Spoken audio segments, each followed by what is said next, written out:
Hello friend, मैं अभिषेक शर्मा आपका technical classes में स्वागत कर रहा हूं और यहां पे मैं आपके सामने बात कर रहा हूँ आज निकल जॉइंट की। This a very very important topic for the mechanical point of view. अगर आप मैकेनिकल इंजीनियरिंग के स्टूडेंट हैं तो आपको पता होगा डिज़ाइन एंड मशीन एलिमेंट के अंदर आपका क्वार्टर जॉइंट और निकल जॉइंट से कोई ना कोई प्रॉब्लम पूछी जाती है। तो यहाँ पे अपन आज बात कर रहे हैं आपके सामने निकल जॉइंट की। तो नकल जॉइंट सबको पता है कि जो दो शाफ्ट होती है उसके बीच में लगा रहता है किसी दो शाफ्ट को कनेक्ट करने के लिए।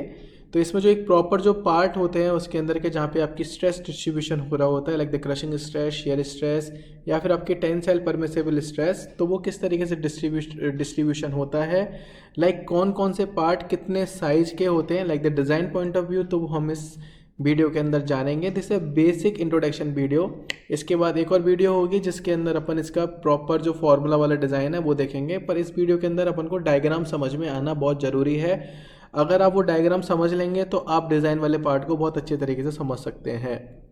तो यहाँ पे देखते हैं, knuckle joint is use to connect to shaft या to rod which are under the action of tensile load. यानी कि जैसे मैंने बताया है कि दो शाफ्ट या दो रॉड जुड़ी रहती है जो कि आपके टेंसाइल एक्शन में, टेंसाइल जो लोड होता है उसके लिए लगी रहती है, यानी कि जो दोनों तरफ से आपकी खिंचती है, तो वहाँ पे आपको दो शाफ्ट को कनेक्ट करने के लिए लगा देते हैं। कहीं ना कहीं जब आपका लोड डिस्ट्रीब्यूट होने के बाद में आता है तो कंप्रेस भी होती है, जस्ट बिकॉज उसकी वजह से आपकी क्रशिंग स्ट्रेस डेवलप होती है वहाँ पे।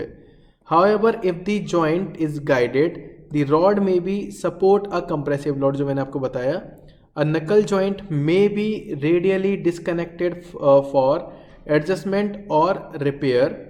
Its use may be found in the link of a cycle chain, tie rod for the roof truss. तो यहाँ पे जो मेन जो चीज़ें बता रहा है उस जगह पे आपकी ज़रूरत है। Ball rod with the eccentric rod, pump rod, tension link in a bridge structure and lever and the rod connection of the various type.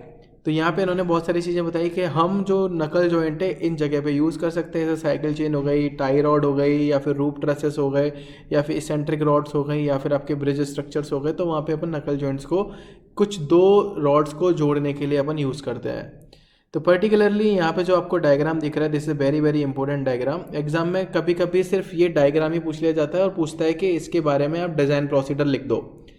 तो यहाँ पे जैसे मैंने लास्ट टाइम पे क्वार्टर जॉइंट का डायग्राम को पूरा एक्सप्लेन किया था, जिसके थ्रू आप पूरा डेरिवेशन कर सकते हो, तो वही यहाँ पे प्रॉपर तरीके से आपको शो हो रहा है।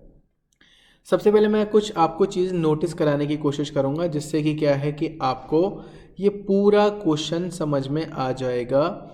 अगर आप वो चीज़ें नहीं समझेंगे तो आपको क्या बहुत ज़्यादा दिक्कत हो जाएगी कि आप किस तरीके से इस क्वेश्चन को सॉल्व कर पाएंगे। तो सबसे पहले ये यहाँ पे आपको टॉप व्यू दिखाई दे रहा है, और ये यहाँ पे आप इसको फ्रंट व्यू या साइड व्यू भी मान सकते हैं एक तरीके से। तो यहाँ पे जो शुरुआत होती है, तो मैं आपको हर बार बोलता हूँ कि आपको लोड देखना है और लोड से आपको आगे की तरफ बढ़ना है।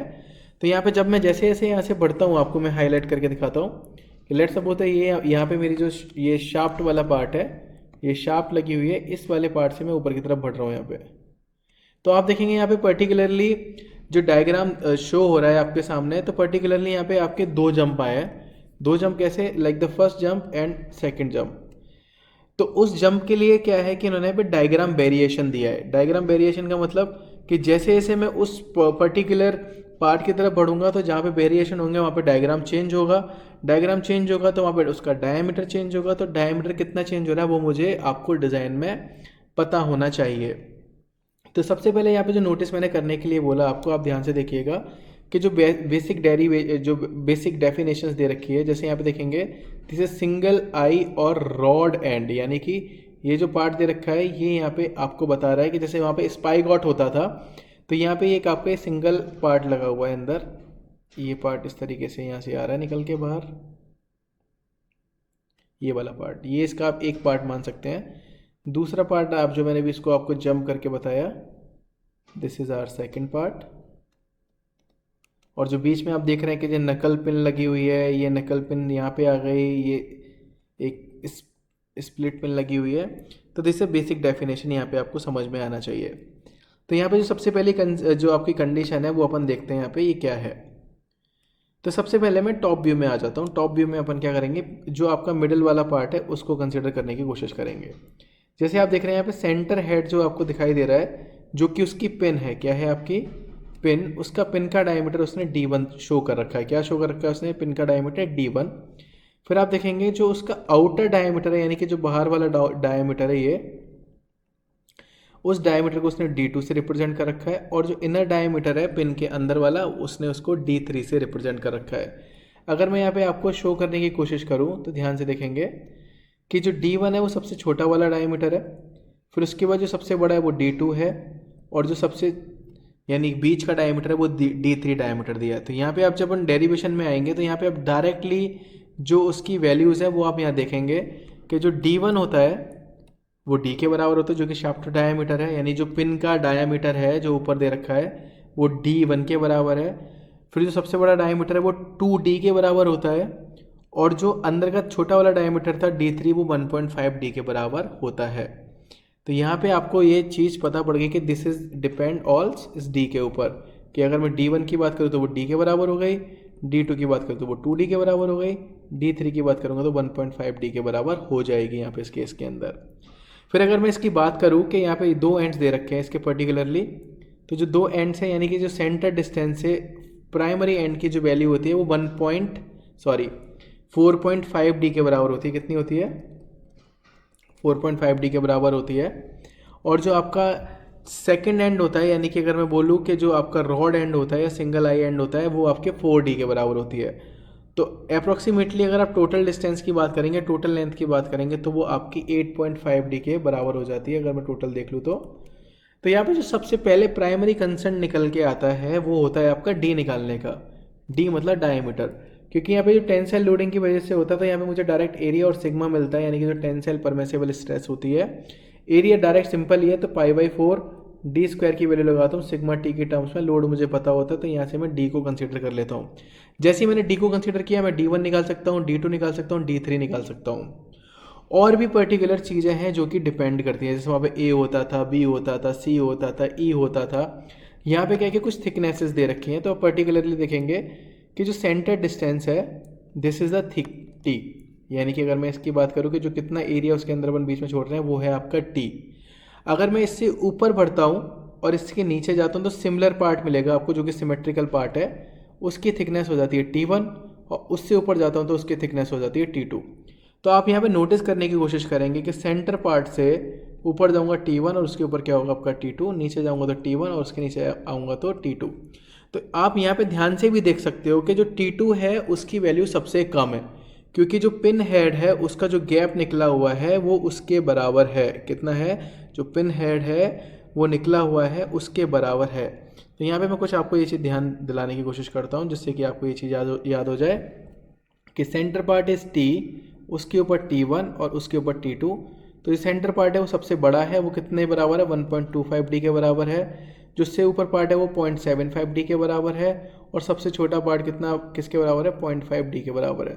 तो आप ये तीनों वैल्यू याद कर सकते हो। जैसे 5 के मल्टीप्लाई में अगर अपन चलेंगे तो आपको प्रॉपरली दिखाई दे जाएगा कि 0.5, 0.75 और 1.25। तो यहाँ पे इन्होंने शो भी कर रखा है इस चीज़ को, तो मैं यहाँ से आपको शो करता हूँ। इसने बोला कि इसके ऊपर एक और हेड है तो उसकी वैल्यू 0.25 है, ये 0.5 है, ये 0.75 है, ये 1.25 है। तो आप देखिए 0.25, 0.5, 0.75, 1.5। तो कैसे हुआ, 25 में मल्टीप्लाई किया 2 का, या आप कोई सिमेट्रिकल वैल्यू लेके चल लीजिए, 5 मल्टीप्लाई 1 सॉरी 25 मल्टीप्लाई 125, 25 मल्टीप्लाई 2 50 या 0.5, 25 मल्टीप्लाई 3 यानी 75। तो यहाँ पे उन्होंने एक वेरिएशन दे रखा है जिससे कि आप उस चीज़ को याद कर सकते हो। तो मैंने अभी आपको कुछ चीज़ें बेसिक चीज़ें बताई जो कि आपको याद होनी ही चाहिए जब अपन ये नकल जॉइंट का डायग्राम बना रहे हो। कि जैसे मैंने बताया कि शाफ्ट का डायमीटर D है, तो अगर मुझे D1 निकालना है तो वो D की वैल्यू के बराबर हो जाता है। फिर अगर मैं D2 की बात करूँ तो सबसे बड़ा डायमीटर होता है तो 2D के बराबर हो जाता है। D3 की बात करूँगा तो 1.5D के बराबर हो जाता है। तो ये आपको तीनों डायग्राम पता पड़ गए, डायमीटर पता पड़ गए। फिर थिकनेस की बात की, सेंटर डिस्टेंस सबसे ज़्यादा बड़ी होती है, फिर उसके ऊपर T1 होती है जो कि सिमेट्रिकल डिस्टेंस होती है, फिर T2 जो आपकी पिन की थिकनेस है। तो यहाँ पे मैंने बताया कि जो अगर मैं ऊपर से सबसे कम से लेकर चलूँ तो ये 0.5 होता है, ये 0.75 होता है, और ये आपका 1.25 होता है। और उसके नीचे अगर पिन भी लगी है तो उसकी वैल्यू 0.25D के बराबर होती है। तो ये सब में D आता है, क्योंकि हम यहाँ पे क्या शाफ्ट के डायमीटर के बेसिस पे इसको डिफाइन कर रहे हैं। अब आते हैं कर्वेचर की बात पे। तो कर्वेचर बहुत सिंपल तरीके से यहाँ पे दे रखा है जो कि आपको याद भी हो जाएगा। जैसे कि अपन ने वहाँ पे इसेंट्रिक की वैल्यू देखी थी निकल में, तो 1.2d के बराबर होती थी। यहाँ पे भी वही सेम है कि यहाँ पे जो इसकी जो डिस्टेंस दे रखी है इसेंट्रिक की, तो वो कितनी दे रखी है आपकी 1.2d। और जो प्राइमरी कर्वेचर है वो 0.6d के बराबर है, और जो आउटर कर्वेचर है वो 1.2d के बराबर है। यानी कि सिमेट्रिकल देख रहे हो आप कि अंदर का जो आई है उस सिंगल आई की जो वैल्यू है वो कितनी 0.6d कर्वेचर से जा रही है, और जो आउटर कर्वेचर है वो कितना है 1.2d के बराबर है। जो length of the end effective है वो कितना है आपका 1.2d।